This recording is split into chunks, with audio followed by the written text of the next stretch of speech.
واقعے سے جتنی غلط فہمی ہو رہی ہے نا, انجینئر کی اس ویڈیو سے اس سے زیادہ غلط فہمی ہوگی اور انجینئر پہ الزام لگے گا, لیکن ہم اس کی تعویل کرتے ہیں. سمجھ رہے ہو؟ میں ایک بات کہتا ہوں, اگر یہ دونوں معاذ اللہ ہم جس پرستی کر رہے ہوتے, دونوں بڑی عمر کے لوگ, بڑی بڑی داڑیاں, تو کیا نقل کفر کفر نباشت, کیونکہ اس نے خود یہ بحث اٹھا دی ہے نا, تو ہمیں تو شرم آ رہی ہے یہ بحث یہاں اس صفائیہ بیان کرتے ہوئے بھی. تو کیا لڑکوں کی کمی تھی اس زمانے میں؟ ہم جس طرح پرستی کرنے والا کیا اتنی بڑی بڑی داڑیوں والے آدمی کو تلاش کرتا ہے اس کام کے لیے, اور پھر وہ یہ کر کے کتاب میں لکھیں گے بھی ہے بھائی. یہ خالصتاً ایک مذاق کا واقعہ ہے جو ان کے کسی شاگرد نے لکھا کہ دونوں لیٹے ہوئے ہیں, مذاق کر رہے ہیں ایک دوسرے کے, جیسے ہوتا ہے نا بے تکلفی کا مذاق, لوگ کر رہے ہوتے ہیں, فحش مذاق بھی کرتے ہیں ایک دوسرے کے ساتھ بے تکلفی میں. وہ ایک محض مذاق کا واقعہ ہے. لکھنے والے کا مقصد یہ تھے کہ اتنے فری تھے کہ اس قسم کے فحش مذاق بھی آپس میں کر لیا کرتے تھے.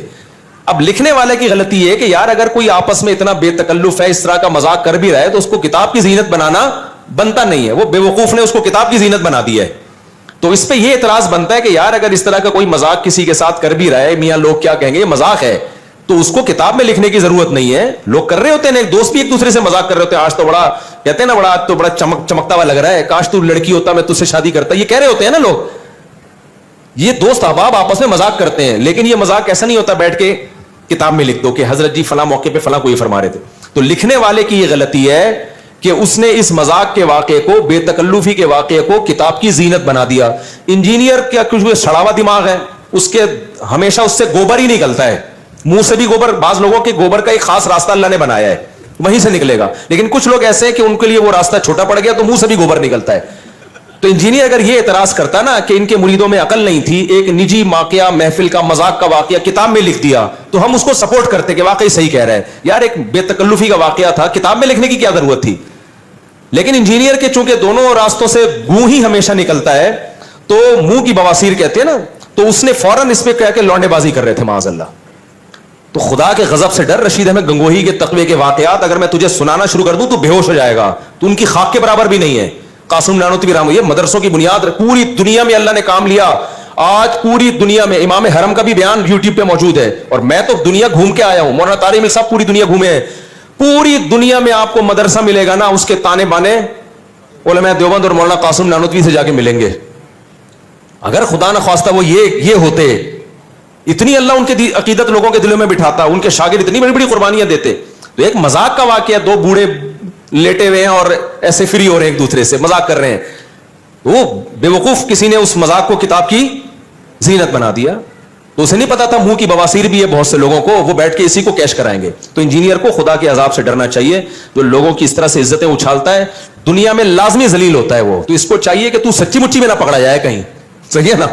میں الزام نہیں لگا رہا انجینئر پہ کہ وہ یہ حرکتیں کرتا ہے, نہیں کرتا ہوگا, ہم اچھا گمان رکھتے ہیں, لیکن جب کوئی کسی کا اس طرح سے مذاق اڑاتا ہے تو اللہ اس کو اس جرم میں مبتلا کرتے ہیں. اور اس کی ویڈیوز پڑی ہوئی ہیں, ہم تو پھر اس کی بھی تعویل کر رہے ہیں, نہیں کہہ رہا کہ یہ غلط حرکتیں کر رہا ہے, لیکن کسی نے بنایا یہی واقعہ کہ یہ میاں کیا کر رہے ہو, اس کو دیکھو اور اس سے پوچھو میاں تم کیا کر رہے ہو یہاں پہ. تو وہ ویڈیو تو ہم نے وائرل بھی نہیں کی, میں نہیں کہہ رہا اس میں کوئی غلط حرکت کر رہا ہے, لیکن آپ وہ ویڈیو دیکھو گے تو آپ کو پتا چلے گا جو دوسرے پہ الزام لگا رہے ہیں نا, اس سے زیادہ خود اس کے اوپر انگلی اٹھ سکتی ہے.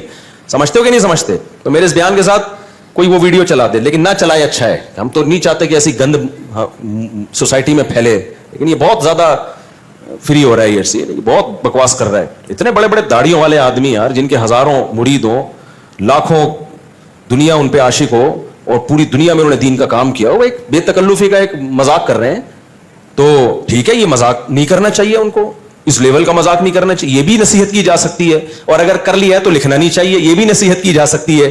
یہ نہیں کہ ان کو لونڈے باز کہا جائے معاذ اللہ. لڑکوں کا, وہ لڑکے کرنا ہوتا تو اتنے بڑے بڑے بڈھوں کے ساتھ بستر پہ نہیں لیٹے ہوئے ہوتے وہ.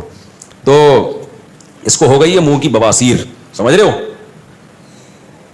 وہی بات ہو گئی نا, مرزا غلام احمد قادیانی کا مناظرہ, اس کے کسی مرید کا مناظرہ ہو رہا تھا عطا اللہ شاہ بخاری کے ساتھ رحمۃ اللہ علیہ.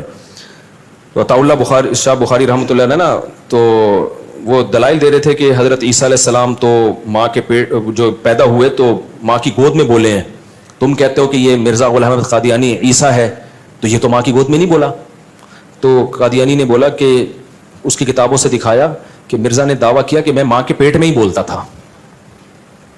حضرت عیسیٰ ابن مریم تو ماں کی گود میں بولے, میں کہاں بولتا تھا؟